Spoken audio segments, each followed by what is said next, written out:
Hi everybody, this is Kefren, your favorite French Canadian. Today I'm gonna do a brand new guide for Battlefield 2042. I did a previous guide a month ago for the beta, so now I'm gonna do an update, and I also changed my microphone. It will be a little bit better now. So yeah, the game is kind of struggling right now. I bought the gold version, and I'm getting a lot of lag, but server lag on Conquest mode. Hazard Zone is pretty good. I don't see any lag, and Portal is kind of fine also. So anyway, you will see the game will be launched tomorrow for all the people. Let's start with Windows settings. So the first one that you want to search, it's your game mode. Make sure that your game mode is at on. It will help with stuttering, and make sure that all the resources of your computer will be focused to your game. The Xbox game bar, really important to put this one at off. It's causing a lot of stuttering for a lot of people. Also, I recommend to disable the Discord overlay and the Nvidia highlight.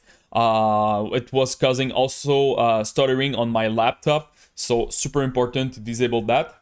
For the capture, make sure that your background recording is at off and your recorded audio is at off. If you have a Nvidia video card 1000 or more recent, you will have an option called graphics settings. So in your search, write graphics setting. Also make sure that you have the latest version of Windows 10. And the hardware accelerated GPU scheduling, make sure this one is at on. You can expect a 2 to 5% boost in your FPS if you have a card who has issue with bottleneck. For example, GTX 1050, 1050 Ti, 1060, and also the 2060.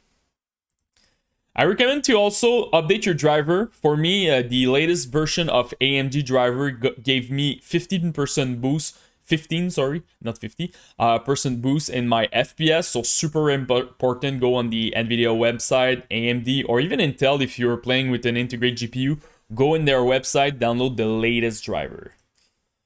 Another thing that I recommend is the energy, your power plant. So write energy in your search, go to power option, make sure that you're running balance or high performance. You don't want to run power saver. And again, on the desktop computer, you will not see the difference. Normally it's default at balance, but it's more for people who's playing with a laptop. Sometimes you plug in the wall, and when you unplug it, it goes back to power saver, but it doesn't go back to balance when you plug it in the wall again. So really important, look at this. It will help you with performance.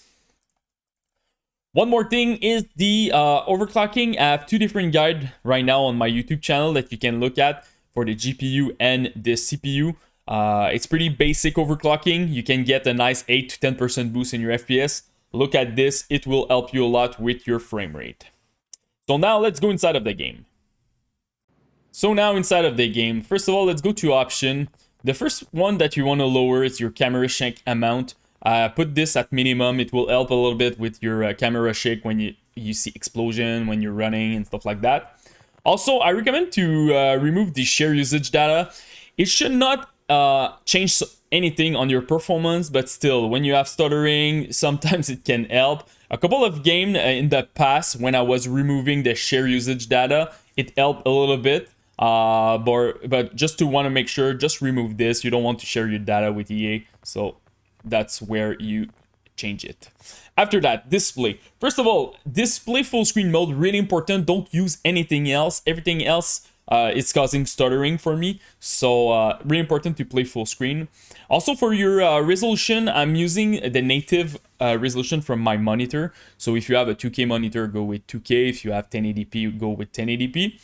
After that, you have the refresh rate. By default, mine was at 60 and my monitor is at 170. So very careful, look at this. If you have 144 Hz screen, this is pretty much where you can see it. 240, stuff like that. So really important, make sure that your refresh rate is matching your monitor. After that, you have the field of view. Field of view, I'm playing at 73. Really important here, I want to mention the field of view in Battlefield is a vertical field of view. It's not a horizontal field of view. So for an example, if you're playing 105 field of view in Call of Duty, that is an horizontal field of view. In Battlefield, the conversion is 73, so that's why I'm playing at 73. You can find converter on the web, so just put your horizontal field of view and make sure that your vertical is matching what you normally play. I want to mention also, you're losing a lot of FPS in this game when your field of view is high. So if you're playing on an entry-level computer, whatever, an integrated video card, lower your field of view here, like at the minimum. It will help you a lot with your FPS. ADS field of view, I'm playing at off. Brightness, again, it's a personal preference. I just put 55. It depends also of the preset of your monitor, but I like to see a little bit more when I play. Motion blur, this one really important if you want visibility when you play the game. Put this one at 0. You don't want any motion blur in like any game, maybe some racing game, but not an FPS for sure. Chromatic aberration, film grain, vignette, lens distortion, everything at off. It will help a lot with visibility and you will gain a couple of FPS, but it's not a huge thing. So now let's go into graphic presets. So the first two one are texture quality and texture filtering. It really depends on the amount of VRAM. If you're playing 1080p and you have 4 gig of VRAM and more on your GPU, you can definitely go with Ultra. If you have 3 gig, go with High. 2 gig, go with Medium. And less than 2 gig, go with Low. So I'm gonna put this back out Ultra. After that, lighting quality. If I compare Ultra to Low, you can expect a nice 6% boost. So that's why I'm going with the Low. A little bit better for your visibility and you will gain FPS. For the effect, I'm playing also at low. You will not necessarily see a big difference between ultra and low in your FPS, but it's more when you will be fighting and stuff like that. And normally, if you put it at ultra, you will get some crazy FPS drop. So that's why I'm going with low. When you look at my guide, you can have two different like person that will put graphic parameter like this. The first one will be someone who just want their 60 FPS and they're struggling with the setup. And the second one is more people that they want FPS and visibility. So that's why I'm playing with this. Sometimes I will tell you, you can put a little bit higher your graphics setting if you want like image quality. Because it will not have like a big impact on your performance. But honestly, those two go with low for now. It's tanking a lot the FPS in this game. Post-process quality, I'm putting this one at low because, again, it's for visibility, but you can definitely go with medium or even high because high versus low, I saw a 3% difference. So it's not huge if you compare this. So if you want image quality, go with high. If you want just like pure visibility, go with low. Mesh quality, this one a little bit better for your FPS. If I compare ultra to low, you can expect a 7 to 8% boost in your FPS. And low to medium, I just saw a difference of 2%. So again, if you want image quality, go with medium with mesh. Terrain quality, a little bit like mesh. If you want image quality, I recommend medium. Again, not a huge impact if I compare with low. And your image quality will be a little bit better. But if you want pure visibility and FPS, go with low. Sorry for Terran. Undergrow quality, this one, if I compare ultra to low, just a 5% difference. So you can definitely go with medium or even high. It didn't affect too much my FPS, but at low, again, visibility, and visibility. Anti-aliasing, you have anti-aliasing post-processing. You just have two different one. If you don't like aliasing, definitely go with high, but you will see that your game look a little bit like blurry, so that's why I don't like to use the TAA. So that's why I'm going with low, and you can expect 3% boost in your FPS. Ambient occlusion, this one will have a huge impact on your FPS. If you compare ultra to off, you can expect like 8 to 10% boost in your FPS, but your game will look flat. So I recommend something like SSAO or even the HBAO. If you feel like your game looks flat and you want to play like this is pretty much the two that I recommend to use. After that, the dynamic resolution scale, go with off. You don't want to use dynamic resolution scale. It will like downscale your game on the fly, and sometimes it will look blurry, sometimes it will be good. So just put this one at off and make sure that you have proper graphic preset for your game. If you have an Nvidia card compatible with DLSS, I really recommend to use it. Go with ultra quality or quality.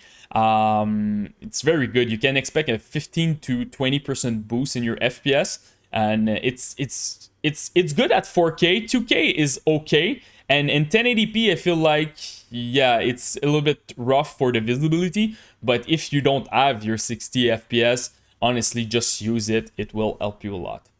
Ray trace, just put this one at off. It will tank like crazy FPS. Nvidia reflex low latency, if you have it, you can definitely go enable to boost. I did a couple of tests with this one. I saw like 2 ms difference in my input lag, so not a huge deal, but it improved a lot. So not a lot. It improve a little bit your input lag. Future frame rendering, this one is more like if you're bottlenecking and you have a big struggle with your FPS, go with on. You can expect a nice 10% boost in your FPS, but I really feel the input lag with this one. Sometimes, you know, you just like add a little bit of input lag and it's not that bad, but future frame rendering, for me, it's a no-go. But if you just have like 35 FPS, for sure use it. It will help you a lot. If not, you're not struggling, go with off. Vertical sync, this one, it's more like if you don't have a FreeSync or a G-Sync monitor and you're getting a lot of tearing when you're playing the game, you can definitely activate this one. It will add a little bit of input lag, but still you will have a nice image quality and you will remove the tearing from your image. The last one is the high fidelity object amount that is at low. You can expect a nice 4% boost in your FPS. So this is pretty much it, guys, for the guide right now. They just released a patch today. I did a couple of tests. They fixed some crash, some issue with the game, but I don't know why I have less FPS before the patch. But I want to no. Right now, I'm getting less FPS versus the first release when they released it for the gold. I'm like down 3 to 4% in my FPS. Honestly, if I look at Battlefield 3, Battlefield 4, they took like almost 2 months to fix all the issue with performance, graphics, server side. So just wait for the patch, but try to enjoy the game. Hazard is not that bad, but Conquest for me is a deal breaker. So just look at it. If you have any question, just comment in the YouTube section, post me your rig, CPU, GPU, and RAM. I will try to help you the best that I can. And don't forget to subscribe to the channel. Peace.